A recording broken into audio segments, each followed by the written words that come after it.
Stop wasting time. Here's how to get Claude AI inside VS Code in seconds. Open VS Code extensions. Search for Claude and install the official one.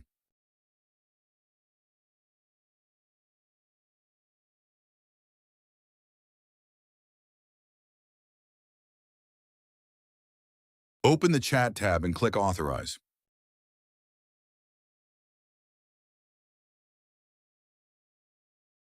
Sign into your Claude account in the browser. That's it.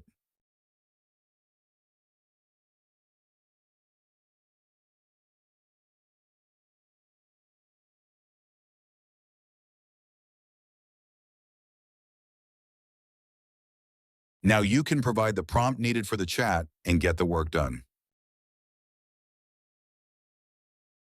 And check this out. You can even switch between models directly here. Use Sonnet for complex logic and refactoring, or Haiku for super fast snippets. You're in total control of the brain behind the code.